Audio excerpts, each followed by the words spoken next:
അല്ലാഹുവേ ഞാൻ രാവും പകലും അവരെ വിളിച്ചു റബ്ബേ എന്റെ വിളികളെല്ലാം ഓട്ടമല്ലാതെ വർദ്ധിപ്പിച്ചിട്ടില്ല നാഥ വഇന്നി കുല്ലമാ ദഅൗതുഹും ലിതഗ്ഫിറ ലഹും നീ അവർക്ക് പുറത്തു കൊടുക്കുന്നതിന് വേണ്ടി ഞാൻ അവരെ വിളിച്ചപ്പോഴെല്ലാം വിളിച്ച സന്ദർഭങ്ങളിലെല്ലാം ജഅലൂ അസാബിഅഹും ഫീ ആദാനിഹിം വസ്തഗ്ശൗ സിയാബഹും വഅസറൂ വസ്തക്ബറു ഇസ്തിക്ബാറാ അവരുടെ ചെവികൾ വിരലുകളതാ ചെവിയിലേക്ക് തിരികുകയാണ് അവരുടെ വസ്ത്രങ്ങൾ മുഖത്തേക്ക് നീക്കിയിടുകയാണ് എന്റെ മുഖം കാണാതിരിക്കാൻ റബ്ബേ എന്നിട്ട് അവരതാ ഓടിക്കളയുകയാണ് വഇന്നി കുല്ലമാ ദഅൗതുഹും ലിതഗ്ഫിറ ലഹും ജഅലൂ അസാബിഅഹും ഫീ ആദാനിഹിം വസ്തഗ്ശൗ സിയാബഹും വഅസറൂ വസ്തക്ബറു ഇസ്തിക്ബാറാ ഫഖുൽതു ഇസ്തഗ്ഫിറൂ റബ്ബക്കും ഇന്നഹു കാന ഗഫാറാ ഞാൻ അവരോട് പറയുകയുണ്ടായി നിങ്ങൾ നിങ്ങളുടെ രക്ഷിതാവിനോട് പൊറുക്കലിന് തേടുക അവൻ അങ്ങേയറ്റം പൊറുക്കുന്നവനും കരുണാനിധിയുമാണെന്ന് റബ്ബേ ഞാനിതാ അവരോട് പറഞ്ഞിട്ടുണ്ട് എന്നെ കൊണ്ടാവുന്നങ്ങനെ ഞാൻ ശ്രമിച്ചിട്ടുണ്ട് റബ്ബേ എന്റെ കഴിവിന്റെ പരമാവധി രഹസ്യമായും പരസ്യമായും പകലിലും രാവിലും ഞാൻ അവരെ നിന്റെ ദീനിലേക്ക് ക്ഷണിച്ചിട്ടുണ്ട് നിന്റെ തൗഹീദിലേക്ക് ക്ഷണിച്ചിട്ടുണ്ട് പക്ഷേ അവരിതാ ഓടിക്കളയുകയാണ് നാഥ എന്ന് നൂഹ് നബി അലൈഹിസ്സലാത്തു വസ്സലാം അല്ലാഹുവിനോട് പരാതി പറയുകയാണ് അദ്ദേഹത്തിന്റെ മുൻപ് കടന്നുപോയ പ്രവാചകന്മാരുണ്ട് ആദം അലൈഹിസ്സലാത്തു വസ്സലാമുണ്ട് ഈസ അലൈഹിസ്സലാത്തു വസ്സലാമുണ്ട് ഇദ്രീസ് നബി അലൈഹിസ്സലാത്തു വസ്സലാമുണ്ട് ഇവരെല്ലാം മഹാന്മാരായ പ്രവാചകന്മാരാണ് ആ അമ്പിയാക്കളോട് പ്രവാചകന്മാരോട് തേടാൻ അവരോട് സങ്കടം പറയാൻ നൂഹ് നബി അലൈഹിസ്സലാത്തു വസ്സലാം തയ്യാറായില്ല അവിടുന്ന് അങ്ങോട്ട് മഹാനായ ഹൂദ് നബി അലൈഹിസ്സലാത്തു വസ്സലാമിന്റെ ചരിത്രത്തിലേക്ക് നാം വരുമ്പോ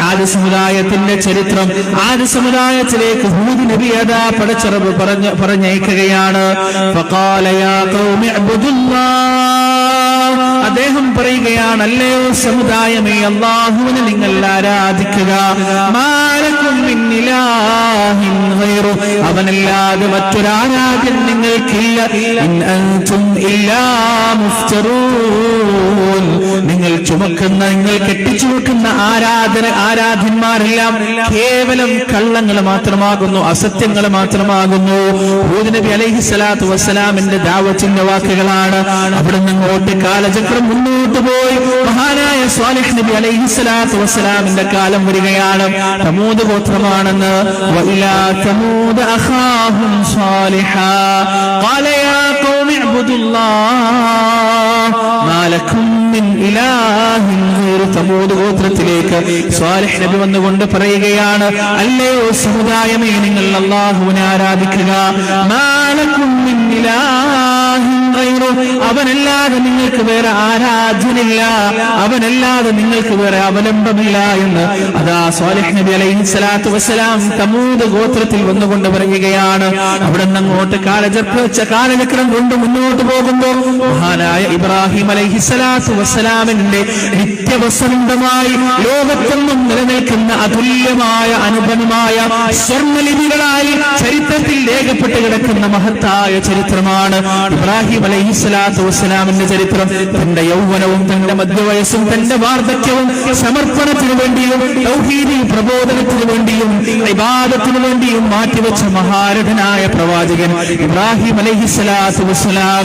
ഇബ്രാഹിം നബി അല്ലാഹുവോട് പ്രാർത്ഥിച്ചൊരു പ്രാർത്ഥന റബ്ബനാ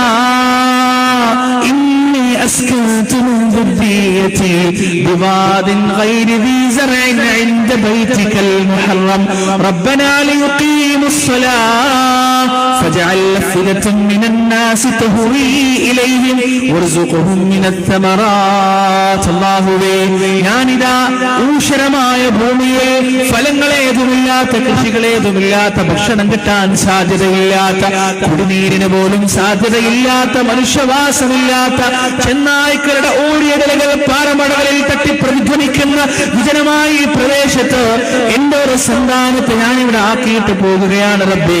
എന്റെ അവലംബം നീ മാത്രമാണ്, എന്റെ പ്രതീക്ഷ നീ മാത്രമാണ്, എന്റെ സമാധാനം നീ മാത്രമാണ് റബ്ബേ. അതുകൊണ്ടാണില്ലാത്ത ഈ പ്രദേശത്ത് ജനങ്ങളുടെ ഹൃദയത്തെ അവരിലേക്ക് നീ ചാഴ്ത്തിക്കൊണ്ടുവരണേ നാഥാ. അവർക്ക് നീ തിന്നാൻ കൊടുക്കണേ റബ്ബേ, അവർക്ക് നീ കുടിനീർ അറിയിപ്പ് നൽകണേനാഥ. അവരെ നീ നമസ്കാരം കൃത്യമായി നിർവഹിക്കുകയും ചെയ്യുന്ന ജനതയിൽ ഉൾപ്പെടുത്തുകയും ചെയ്യണേ റബ്ബേ. മഹാനായ ഇബ്രാഹിം അലൈഹിസ്സലാത്തു വസ്സലാമിന്റെ പ്രാർത്ഥനയാണ് പ്രിയപ്പെട്ടവരെ. അവിടെ നിന്ന് അങ്ങോട്ട് കാലചക്രം കൊണ്ട് മുന്നോട്ട് പോകുമ്പോ എത്തി നിൽക്കുക മൂസാ നബി അലൈഹിസ്സലാത്തു വസ്സലാമിന്റെ ചരിത്രത്തിലാണ്. മൂസാ നബി അലൈഹിസ്സലാത്തു വസ്സലാം ഫിർഔനിന്റെ മുന്നിൽ വന്നുകൊണ്ട് പറയുകയാണ്, ഫിർഔൻ വഅഹ്ദിയക ഇലാ റബ്ബിക ഫതഖ്ശാ ഫഅറാഹു ആയത്തൽ കുബ്രാ فكذب وعصى ثم أدبر يسعى فحشر فنادى فقال أنا ربكم الأعلى. ഫിർഔനേ, ഞാൻ നിന്റെ രക്ഷിതാവിലേക്ക് നിനക്ക് മാർഗം കാണിച്ചു തരട്ടെയോ? ഒരുപക്ഷേ ആ രക്ഷിതാവിനെ നീ അനുസരിച്ചേക്കാം, നീ ഭയപ്പെട്ടേക്കാം. എന്നിട്ട് അല്ലാഹുവിനെ കുറിച്ച് പറഞ്ഞു കൊടുക്കുകയാണ്, റബ്ബുനല്ലദീ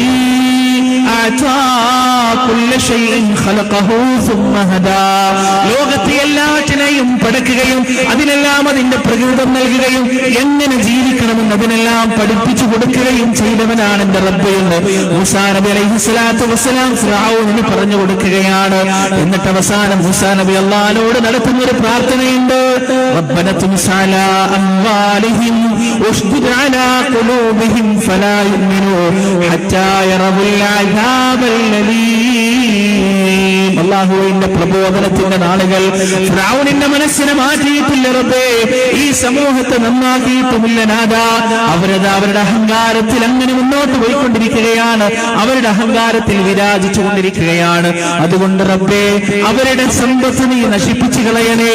അവരുടെ ഹൃദയത്തെ വേദനാജനകമായ ശിക്ഷ കാണുന്നതുവരെ വിശ്വസിക്കാത്ത നിലയിൽ നീ ഉറപ്പിച്ചു നിർത്തുകയും ചെയ്യണേ നാഥാ. മൂസാ നബി അലൈഹിസ്സലാത്തു വസ്സലാമിന്റെ പ്രാർത്ഥനയാണ്, അല്ലാഹുവിനോടുള്ള ദുആയാണ്. അവിടുന്ന് കാലചക്രം കൊണ്ട് മുന്നോട്ട് വരുമ്പോ നമുക്കതാ കാണാൻ കഴിയുന്നു അയ്യൂബ് നബി അലൈഹിസ്സലാത്തു വസ്സലാമിന്റെ പ്രാർത്ഥന. ശരീരം മുഴുവൻ വ്രണങ്ങളെ ബാധിച്ച്, ശരീരം മുഴുവൻ വല്ലാത്തൊരു രോഗം ബാധിച്ച് സമൂഹം അകറ്റുകയാണ്, കുടുംബം അകറ്റുകയാണ്, ശരീരത്തിൽ നിന്ന് ദുർഗന്ധം വമിക്കുകയാണ്, ആൾക്കൂട്ടത്തിൽ പോകാൻ പോലും പറ്റാത്ത അവസ്ഥ. ദിക്ർ ചൊല്ലുന്ന നാവിന് പോലും ആ പുണ്ണ് ബാധിക്കാൻ തുടങ്ങി, വ്രണം ബാധിക്കാൻ തുടങ്ങി. ആ സമയം അയ്യൂബ് അലൈഹിസ്സലാത്തു വസ്സലാം അല്ലാഹുവിനോട് നടത്തിയ പ്രാർത്ഥന, റബ്ബി ഇന്നി മസ്സനിയദ്ദുർ വഅൻത അർഹമുർ റഹീമീൻ. അല്ലാഹു എന്നെ ബുദ്ധിമുട്ട് ബാധിച്ചിരിക്കുകയാണ്, എന്നെ പ്രയാസം ബാധിച്ചിരിക്കുകയാണ് റബ്ബേ. കരുണ ചെയ്യുന്നവരിൽ ഏറ്റവും നല്ലവണ്ണം കരുണ ചെയ്യുന്നവൻ നീയാണ് നാഥാ എന്ന് അല്ലാഹുവിനോട് ദുആ ചെയ്യുന്ന അയ്യൂബ് അലൈഹിസ്സലാത്തു വസ്സലാമിനെയും നമുക്ക് കാണാൻ കഴിയും.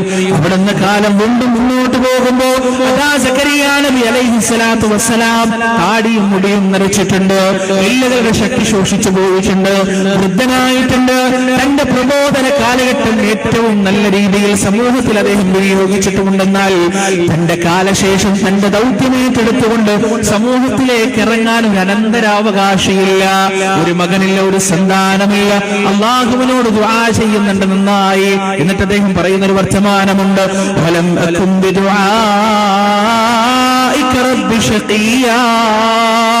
അല്ലാഹുവേ, എന്നോടുള്ള പ്രാർത്ഥനയിൽ ഞാൻ ഒരിക്കലും നിരാശപ്പെട്ടു പോയിട്ടില്ല റബ്ബേ, എനിക്കൊരിക്കലും നിരാശ തോന്നിയിട്ടില്ല അല്ലാ.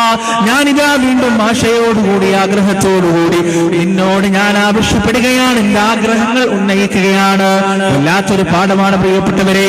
സക്കറിയ നബി അലൈഹിസ്സലാത്തു വസ്സലാമിന്റെ ഈ വാക്കുകൾ ജീവിതത്തിൽ എത്ര തന്നെ പ്രാർത്ഥിച്ചാലും എത്ര തന്നെ ദുആ ചെയ്താലും അല്ലാഹു നമ്മുടെ ദുആ ഒരിക്കലും തട്ടിക്കളയുകയില്ല. 3 രീതിയിലാണ് പടച്ചറബ് ദുആ സ്വീകരിക്കുക. അതിലൊന്നാമത്തെ രീതി ഏതാണ്? എന്താണോ തന്റെ അടിമ ചോദിച്ചത് അതുപോലെ അവന് കൊടുക്കുന്നതാണ് ഒന്നാമത്തെ രീതി. രണ്ടാമത്തെ രീതി ഏതാണ്? അവന്റെ ജീവിതത്തിൽ വരാനിരിക്കുന്ന ഏതെങ്കിലും ഒരു വലിയ അപകടത്തെ അല്ലാഹു ഇല്ലാതാക്കി കളയുന്നതാണ് രണ്ടാമത്തെ രീതി. മൂന്നാമത്തെ രീതി ഏതാണ്? ഇതൊന്നും നൽകാതെ നാളെ പരലോകത്ത് ആ മനുഷ്യനെത്തുന്ന സമയം എന്തെന്നില്ലാത്ത അറ്റമില്ലാത്ത കണക്കില്ലാത്ത പ്രതിഫലം ആ മനുഷ്യന് നൽകിക്കൊണ്ടാണ് റബ്ബ് സുബ്ഹാനഹു വ തആല 3 രീതിയിലാണ് മറുപടി നൽകുക. ഈ മൂന്നാമത്തെ രീതിയാണ് ഏറ്റവും ഉന്നതമായ രീതി. ഒരു മനുഷ്യൻ നാളെ പരലോകത്ത് ആ മനുഷ്യനവന്റെ ദുആഇന്റെ സവാബ് നൽകപ്പെടുമ്പോ, അവന്റെ ദുആഇന്റെ അജ്ർ നൽകപ്പെടുമ്പോ ആ മനുഷ്യൻ അവിടെ വെച്ചുകൊണ്ട് വിലപിച്ചു പോകുകയാണ്. ആ മനുഷ്യൻ അവിടെ വെച്ച് നിലവേർപ്പെട്ടു പോകുകയാണ്. ദുനിയാവിൽ വെച്ച് ഞാൻ നടത്തിയ ഒരു ദുആക്കും ഉത്തരം നൽകപ്പെടാതിരുന്നെങ്കിൽ എത്ര നന്നായിരുന്നു, എന്റെ ഒരു ദുആവും സ്വീകരിക്കാതിരുന്നെങ്കിൽ എത്ര നന്നായിരുന്നു. എന്നാൽ ഈ പരലോകത്ത് വെച്ച് ഈ കാണുന്ന അറ്റമില്ലാത്ത സവാബുകൾ എനിക്ക് എത്രയേറെ ലഭിച്ചേനെ എന്ന് ഓരോ മനുഷ്യരും അറിയാതെ ആഗ്രഹിച്ചു പോകുമെന്നാണ് പ്രിയപ്പെട്ടവരെ. ഇതിന്റെ അടിസ്ഥാനത്തിലാണ് സക്കറിയാ നബി അലൈഹിസ്സലാത്തു വസ്സലാം പറഞ്ഞത്, വലം അകും ബിദുആഇക റബ്ബി ശഖിയാ. അല്ലാഹുവേ, നിന്നോടുള്ള പ്രാർത്ഥനയെ ഞാൻ ഒരിക്കലും നിരാശപ്പെട്ടു പോയിട്ടില്ല റബ്ബേ, എനിക്ക് ഒരിക്കലും സങ്കടം തോന്നിയിട്ടില്ല. പ്രിയപ്പെട്ടവരെ, കറാമത്ത് സ്വന്തം കണ്ണുകൊണ്ട് കണ്ട ആളാണ് സക്കറിയാ നബി അലൈഹിസ്സലാത്തു വസ്സലാം. അല്ലാഹുവിന്റെ ഒരു വലിയ കറാമത്ത് സ്വന്തം കണ്ണുകൊണ്ട് സാക്ഷ്യം വഹിക്കാൻ അവസരം ലഭിച്ച ആളാണ് സക്കറിയാ നബി അലൈഹിസ്സലാത്തു വസ്സലാം. മറിയം ബീവിയുടെ സംരക്ഷണം ഏറ്റെടുത്ത മറിയം ബീവിയുടെ മൂത്താപ്പയായിരുന്നു സക്കറിയാ നബി. ഓരോ സമയവും മറിയം ബീവിയുടെ മിഹ്റാബിലേക്ക് കയറി പോകുമ്പോ പരിശുദ്ധ ഖുർആൻ പറയുന്നു, വജദ ഇൻദഹാ റിസ്ഖാ. മറിയമിന്റെ മിഹ്റാബിൽ അതാ ആ നാട്ടിലൊന്നും കാണാത്ത, ആർക്കും ലഭിക്കാത്ത റിസ്ഖുകൾ അവിടെയുണ്ട്, ആർക്കും ലഭിക്കാത്ത പഴവർഗ്ഗങ്ങൾ അവിടെയുണ്ട്, ആർക്കും ലഭിക്കാത്ത ഭക്ഷണ പദാർത്ഥങ്ങൾ അവിടെയുണ്ട്.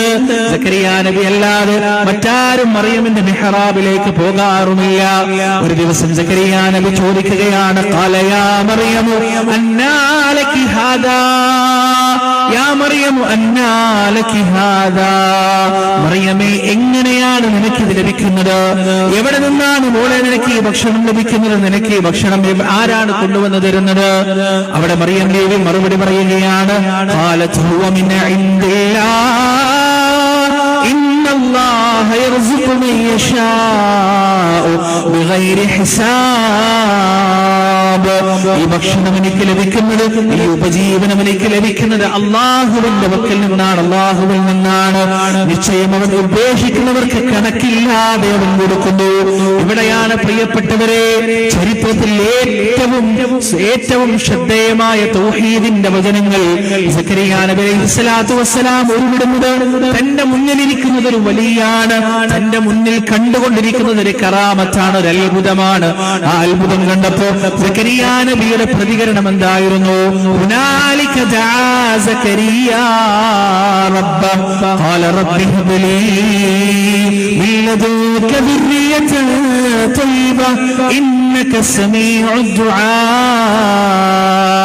അവിടെ വെച്ച് സക്കറിയാ നബി വിളിക്കുകയാണ്, റബ്ബി ഹബ് ലീ മിൻ ലദുക ദുർരിയതൻ തയ്യിബ ഇന്നക സമീഉദ് ദുആ.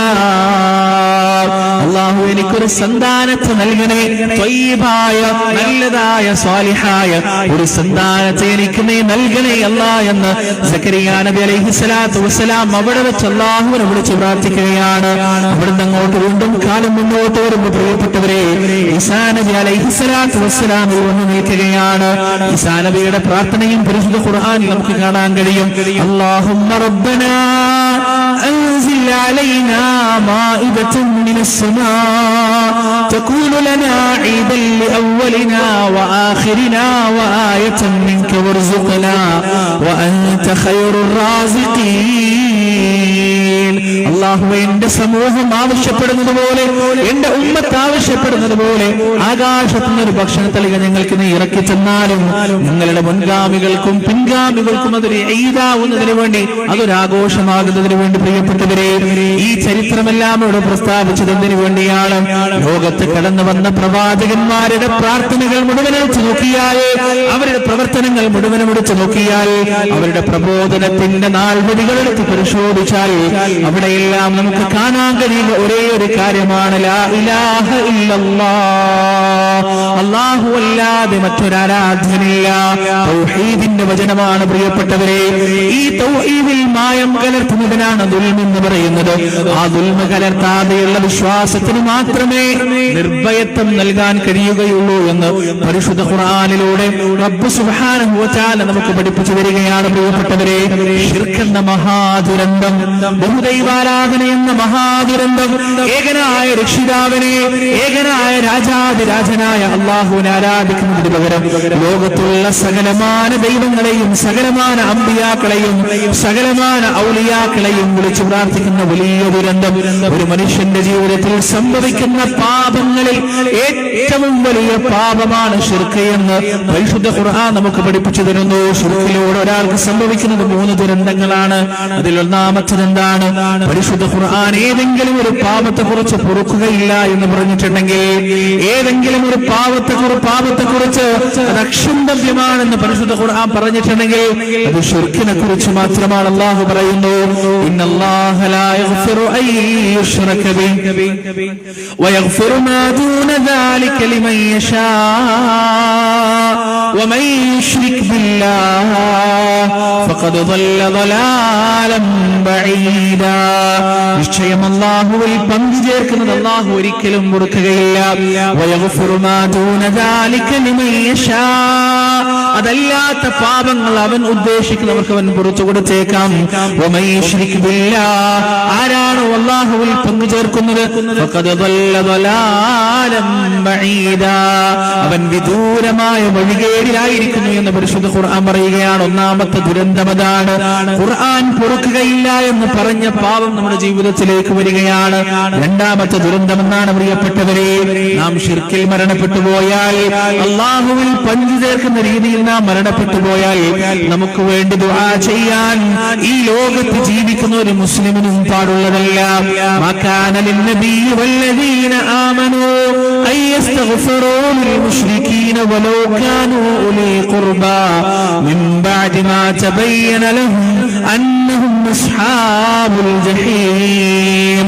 അല്ലാഹുവിന്റെ പ്രവാചകന് പാടുള്ളതല്ല, അദ്ദേഹത്തിന്റെ കൂടെയുള്ള മുഅ്മിനുകൾക്കും പാടുള്ളതല്ല. എന്താണ് പാടില്ലാത്തത്? അയസ്തഗ്ഫിറൂ ലിൽ മുശ്രികീൻ, ശിർക്ക് ചെയ്തുകൊണ്ട് അല്ലാഹുവിൽ പങ്കു ചേർത്തുകൊണ്ട് മരണപ്പെട്ടു പോയ മനുഷ്യർക്ക് വേണ്ടി പാപമോചനത്തിന് തേടാൻ അവർക്ക് പാടുള്ളതല്ല. രണ്ടാമത്തെ ദുരന്തം അതാണ്. മൂന്നാമത്തെ ദുരന്തം ഏതാണ്?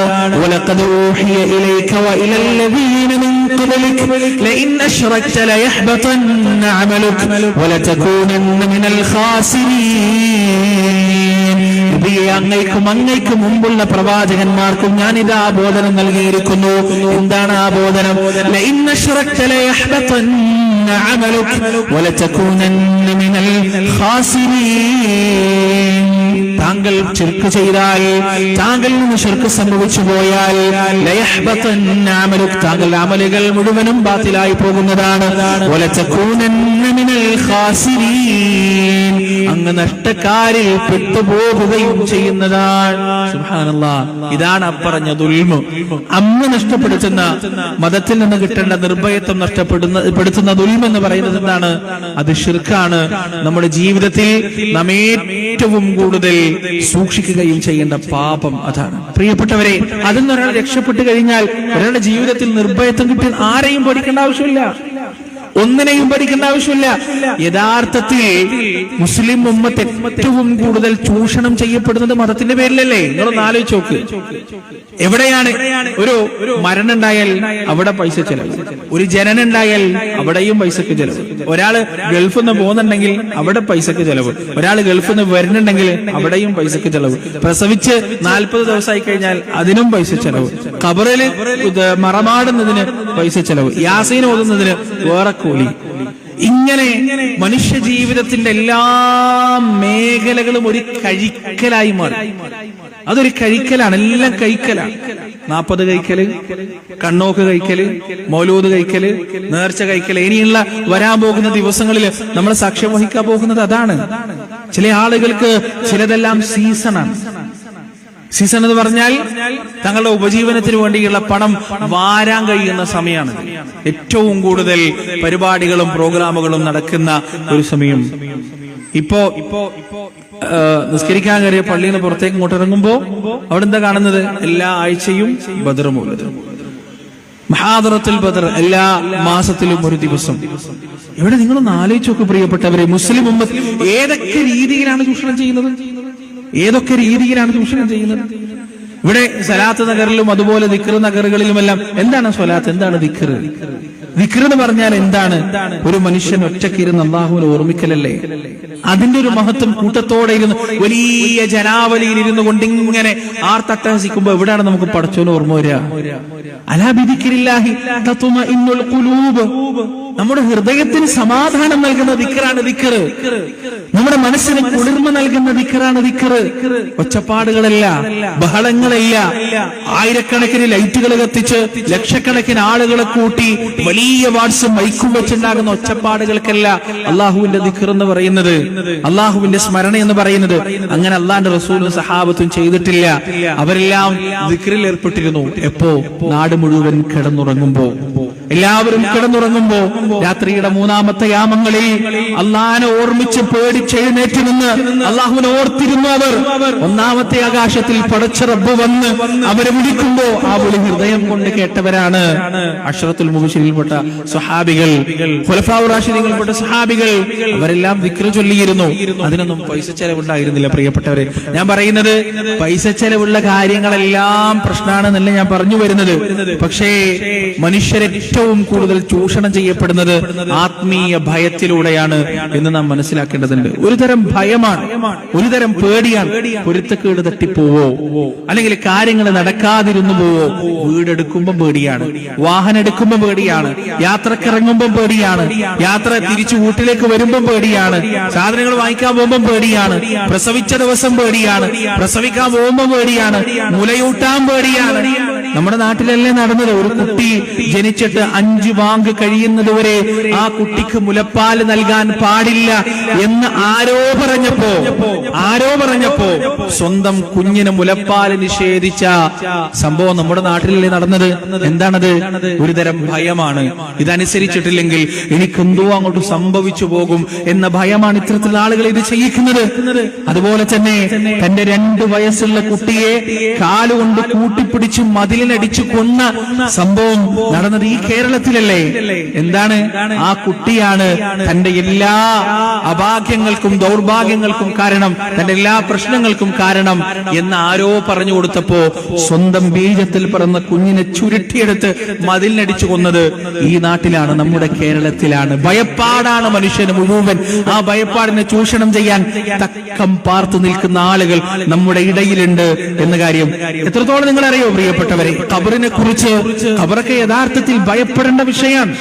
ഖബർ ജീവിതം എന്നൊക്കെ പറഞ്ഞാൽ യഥാർത്ഥത്തിൽ ഭയപ്പെടേണ്ട വിഷയമാണ്. നരക ജീവിതം ഭയപ്പെടേണ്ട വിഷയമാണ്. അള്ളാഹുവിന്റെ ഹശ്റിന്റെ മൈതാനിയിലെ വിചാരണ ഭയപ്പെടേണ്ട വിഷയമാണ്. ഇതിങ്ങനെ പറയും, ഖബർ ജീവിതം ഇങ്ങനെ പറയും, ഖബറിലെ ഭയാനകതകൾ, ആ ഖബറിൽ മുൻകർ നക്കീർ വന്നിട്ട് ചോദിക്കുന്ന ചോദ്യങ്ങൾ, അവരുടെ രൂപങ്ങൾ, ആ ചോദ്യത്തിന്റെ ഭാവങ്ങൾ എല്ലാം ഇങ്ങനെ പറഞ്ഞ് കൂടിയിരിക്കുന്ന സദസ്യര് ഖബർ ഇങ്ങനെ നേരിട്ട് ഇങ്ങനെ കാണും. അവസാനം ഒരു ഓഫർ അങ്ങോട്ട് ഇട്ട് കൊടുക്കും. എന്താണ്? ആ ഖബർ ജീവിതം സുരക്ഷിതമാവണമെങ്കിൽ നിങ്ങൾ എന്ത് ചെയ്യുക? ഇത്ര ഉറുപ്പ്യ അങ്ങോട്ട് സംഭാവന ചെയ്യുക. സംഭവങ്ങൾ ഉണ്ടായിട്ടുണ്ട്. ഖബറാളികൾക്ക് കത്ത് കൊടുത്ത സംഭവം നമ്മുടെ നാട്ടിലുണ്ട്. ഖബറാളികൾക്ക് കത്ത് കൊടുത്തത് ആർക്കുള്ള കത്താണ്? മുൻകർ നക്കീറിനുള്ള കത്താണ്. ഹാദാ റജുലുൻ സാലിഹ് ഫലാ യുസ്അൽ. ഞാൻ എത്രയോ സ്ഥലങ്ങളിൽ ഇത് പറഞ്ഞിട്ടുണ്ട്. ഇത് നല്ല മനുഷ്യനാണ്, അതുകൊണ്ട് ഇയാൾ ചോദ്യം ചെയ്യാൻ പറ്റൂല കേട്ടോ എന്ന് പറഞ്ഞ് കത്തെഴുതി കൊടുത്തിട്ടുണ്ട്. അത് എത്രയോ വർഷങ്ങൾക്ക് മുമ്പാണ്. അന്ന് വാങ്ങിച്ചത് 50,000 ഉറുപ്പ്യാണ്. ഇന്നൊരു 5 ലക്ഷത്തിന്റെ 10 ലക്ഷത്തിന്റെ വിലയെങ്കിലും 50,000 ഉറുപ്പ്യക്ക് ഉണ്ടാവും. ആ 50,000 രൂപയാണ് അന്ന് ആ കത്തിന്, കുറച്ച് വാക്കുകളുള്ള ആ കത്തിന് വാങ്ങിച്ചിട്ടുള്ളത്. എന്തിനാണ് ഈ പാവം മനുഷ്യൻ കൊടുക്കുന്നത്? അയാൾക്ക് ബുദ്ധിയില്ലാഞ്ഞിട്ടല്ല, അയാൾ വലിയ പണക്കാരനാണ്. അയാൾ ആ പണം മുഴുവനും ഉണ്ടാക്കിയത് അയാളുടെ വിവരം ഉപയോഗിച്ചിട്ടാണ്, അയാളുടെ ബുദ്ധി ഉപയോഗിച്ചിട്ടാണ്, അയാളുടെ തന്ത്രം ഉപയോഗിച്ചിട്ടാണ്, സൂത്രം ഉപയോഗിച്ചിട്ടാണ് പണം ഉണ്ടാക്കാൻ അയാൾക്കറിയാം. ഒരാൾക്കും അയാളെ പറ്റിക്കാൻ കഴിയില്ല. ഒരാൾക്കും കച്ചവടത്തിന്റെ വിഷയത്തിൽ ഒരു പക്ഷേ അയാളെ മലർത്തിയടിക്കാൻ കഴിയില്ല. ഒരാൾ എന്തെങ്കിലും ബിസിനസ്സുമായി വരുമ്പോ അവന്റെ മുഖഭാവങ്ങളിലൂടെ കാപട്യം ഒപ്പിയെടുക്കാൻ അറിയുന്ന അഗ്രഗണ്യരായ കച്ചവടക്കാര് പോലും മതം മുന്നോട്ട് വെക്കുന്ന ഭയപ്പാടുകൾക്ക് മുന്നിൽ അടിയറവ് വെക്കുന്നു എന്നതാണ്. മതവുമായി ബന്ധപ്പെട്ട ആത്മീയ ഭയങ്ങൾക്ക് മുന്നിൽ അടിയറവ് വെക്കുന്നു, ചോദിക്കുന്ന പണം എടുത്തു കൊടുക്കുന്നു. ഞാനൊരു ഉദാഹരണം പറയാം. നമ്മളിങ്ങനെ റോട്ടിലൂടെ ഇങ്ങനെ യാത്ര ചെയ്തു പോകുമ്പോ കുറച്ച് ഒരാള് റോഡ് സൈഡിൽ നിന്ന് നാരങ്ങ വെക്കുന്നുണ്ട്, അല്ലെങ്കിൽ ആപ്പിൾ വെക്കുന്നുണ്ട്, എന്തെങ്കിലും ഫ്രൂട്ട് വെക്കുന്നുണ്ട്. ചോദിക്കാണ് എന്താണ് വില. അയാൾ പറയാണ് 1 കിലോ നാരങ്ങക്ക് 350 റുപ്യ, 1 കിലോ ആപ്പിളിന് 1500 റുപ്യ, 1 കിലോ പൂവമ്പഴത്തിന് 2000 റുപ്യ എന്ന് പറഞ്ഞാൽ ആരാണ് അയാളത് അങ്ങനെ അവിടെ നിന്ന് അത് പഴങ്ങൾ കെട്ടുപോകുന്നല്ലാതെ ആരെങ്കിലും അത് വാങ്ങിക്കോ? ഇല്ലല്ലോ. കാരണം അതിന്റെ വില എന്താണെന്ന് നമുക്കറിയാം. എന്നാൽ ഇതേ പഴം, ഇതേ നാരങ്ങ, ഇതേ ആപ്പിൾ എടുത്തിട്ട് ആയിരക്കണക്കിന് ആളുകൾ കൂടുന്ന സലാത്ത് നഗറിൽ ഈ സ്റ്റേജിൽ ഇങ്ങനെ കൊണ്ടുവച്ചത് ഇതുപോലെ ഒരു ടേബിൾ ഉണ്ടാവും. ഈ ടേബിളിന്റെ മുകളിൽ ഇങ്ങനെ വെച്ചിട്ട് കുറെ സലാത്ത് അങ്ങോട്ട് ചൊല്ലി, കുറെ ദുആ അങ്ങോട്ട് ചെയ്ത് ഒരു പഴം എടുത്തിട്ട് പറയാണ്, ഈ പഴത്തിൽ അള്ളാഹുവിന്റെ ബർക്കത്ത് ആവാഹിക്കപ്പെട്ടിട്ടുണ്ട്. ഈ പഴം 1000 രൂപ കൊടുത്ത് വാങ്ങാൻ ആരാണ് തയ്യാറുള്ളതെന്ന് പറഞ്ഞാൽ ആളുകൾ സദസ്സെന്ന് തിക്കി തിരക്ക് എഴുന്നേറ്റ് വന്നിട്ട് ഇവിടെ ഈ സ്റ്റെപ്പിലെടുത്ത് ക്യൂ നിൽക്കും അത് വാങ്ങിക്കാൻ. മനുഷ്യർക്കുള്ള ഒരു ഇൻസെക്യൂരിറ്റിയാണത്, ഒരു ഭയപ്പാടാണത്. ആ ഭയപ്പാടാണ് ഏറ്റവും വലിയ ഭയപ്പാട്. അതില്ലാതാക്കാനാണ് പരിശുദ്ധ ഖുർആനിൽ എത്ര ആയത്തുകൾ, എത്ര വചനങ്ങൾ. സുബ്ഹാനല്ലാഹ്. അല്ലാഹു സുബ്ഹാനഹു വ തആല പറയുകയാണ്, വഇദാ സഅലക ഇബാദി അന്നി ഫഇന്നി ഖരീബ് أجيب دعوة الداعي إذا دعان فليستجيبوا لي وليؤمنوا بي لعلهم يرشدون. നബിയുടെ അടിമകൾ എന്നെ കുറിച്ച് ചോദിക്കുമ്പോൾ അവരോട് പറഞ്ഞു കൊടുക്കണം, ഞാൻ സമീപസ്ഥനാണ്. നിനക്ക് പേടിയുണ്ടോ? ഞാൻ നിർഭയത്വം നൽകാം. നിനക്ക് ദാരിദ്ര്യമുണ്ടോ? ഞാൻ സമ്പത്ത് നൽകാം. നിനക്ക് കടങ്ങളുണ്ടോ? ഞാൻ ആ കടം ഓടിച്ചരാം. നിനക്ക് രോഗമുണ്ടോ? ഞാൻ ശിഫ നൽകാം. നിനക്ക് സങ്കടമുണ്ടോ? ഞാൻ സാന്ത്വനം നൽകാം. ഫഇന്നീ ഖരീബ്, ഞാൻ നിന്റെ അടുത്ത് തന്നെയുണ്ട്, സമീപസ്ഥനാണ്.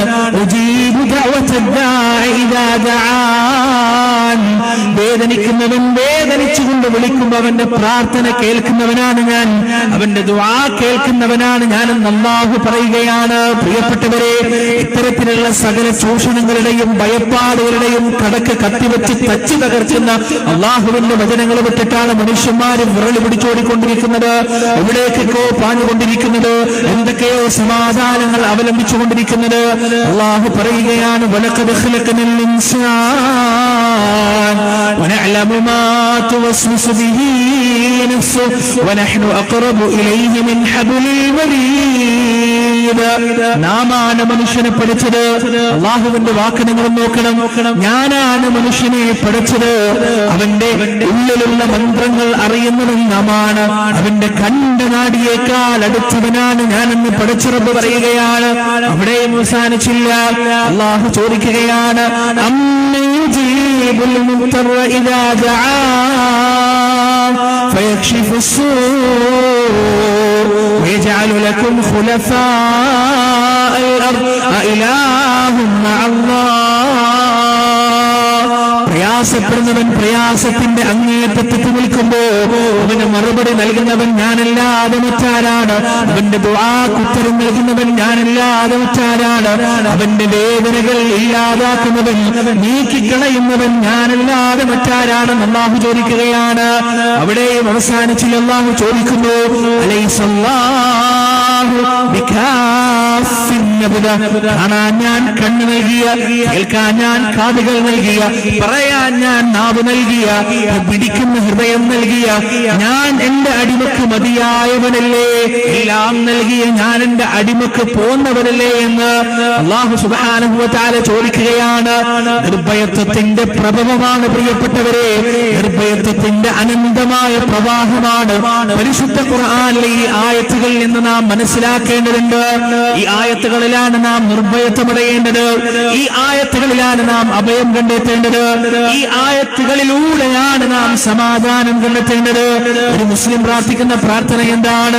അല്ലാഹുമ്മ ലാ മാനി ലിമാ ആതീത് വലാ മുഅ്തിയ ലിമാ മനഅത് വലാ റാദ്ദ ലിമാ ഖദീത്. അല്ലാഹുവേ, നീ തന്നത് തടയാൻ ആരുമില്ല, നീ തടഞ്ഞത് തരാനും ആരുമില്ല. നിന്റെ വിധി തടുത്തു കളയാൻ പ്രാപ്തിയും ശക്തിയുമുള്ള ഒരാളും തന്നെ ഈ മഹാപ്രപഞ്ചത്തിലില്ല. പ്രിയപ്പെട്ടവരെ, എല്ലാ നമസ്കാരത്തിന് ശേഷവും പറയാൻ പ്രവാചകൻ പഠിപ്പിച്ചു തന്ന പ്രാർത്ഥനയാണിത്. ആ പ്രാർത്ഥന പറയുന്ന ഒരു മുഅ്മിനെ സംബന്ധിച്ചിടത്തോളം, ആ പ്രാർത്ഥന ഉരുവിടുന്ന ഒരു മുസ്ലിമിനെ സംബന്ധിച്ചിടത്തോളം അവന് എന്ത് ഭയപ്പാടാണ്. ജീവിതത്തിൽ എന്തൊക്കെ സംഭവിച്ചാലും, ആരൊക്കെ മരണപ്പെട്ടാലും, എന്തൊക്കെ തകർന്നാലും, എന്തൊക്കെ നശിച്ചാലും, എത്ര ബിസിനസ് സാമ്രാജ്യങ്ങൾ കൂട്ടുകുത്തിയാലും, ചീട്ടുകൊട്ടാരം പോലെ എല്ലാം തകർന്ന് തരിപ്പണമായാലും, എത്ര വലിയ രോഗം വന്നാലും, ആരെല്ലാം വിമർശിച്ചാലും, ആരെല്ലാം കുറ്റം പറഞ്ഞാലും അവന്റെ ഹൃദയത്തിൽ സമാധാനക്കേടില്ല, അവന്റെ ഹൃദയത്തിൽ അശാന്തിയില്ല. കാരണം ഖൈറും ഷർറുമാകുന്ന എല്ലാം വരുന്നത് എന്റെ റബ്ബിന്റെ ഭാഗത്തു നിന്ന് മാത്രമാണ്, അല്ലാഹുവിന്റെ ഭാഗത്തു നിന്ന് മാത്രമാണ്. ഈ ലോകത്തുള്ള എല്ലാവരും ഒരുമിച്ച് ചേർന്നുകൊണ്ട് എനിക്കൊരു ഉപകാരം ചെയ്യാൻ തീരുമാനിക്കുകയാണ്. എന്നാൽ അല്ലാഹു അതിന് തീരുമാനിച്ചിട്ടില്ലെങ്കിൽ, ആ ഉപകാരം എനിക്ക് കിട്ടുന്നത് പടച്ചവൻ തീരുമാനിച്ചിട്ടില്ലെങ്കിൽ അവർക്കൊരിക്കലും ആ ഉപകാരം ചെയ്യാൻ സാധ്യമല്ല. ഇനി ഈ ലോകത്തിലുള്ള സകലരും കൂടി ചേർന്ന് എന്നെങ്ങോട്ട് നശിപ്പിക്കാൻ തീരുമാനിക്കുന്നു, എന്നെങ്ങോട്ട് ഇല്ലാതാക്കി കളയാൻ തീരുമാനിക്കുന്നു. എന്നാൽ എന്റെ റബ്ബെന്നെ ഉപദ്രവിക്കാൻ തീരുമാനിച്ചിട്ടില്ലെങ്കിൽ, എന്റെ റബ്ബെന്നെ സംരക്ഷിക്കാൻ തീരുമാനിച്ചാൽ ആ സംരക്ഷണത്തിന് തടയിടാൻ, ആ സംരക്ഷണത്തിന്റെ കവചം തകർക്കാൻ ലോകത്തൊരു ശക്തിക്കും വ്യക്തിക്കും സാധ്യമല്ല എന്ന വിശ്വാസം, അതിനേക്കാൾ വലിയൊരു നിർഭയത്വം വേറെ എന്താണ്? ആലോചിച്ചോക്ക് നിങ്ങൾ. സുബ്ഹാനല്ലാഹ്, ആ നിർഭയത്വമാണ് പ്രാഥമികമായി നാം നേടിയെടുക്കേണ്ടത്.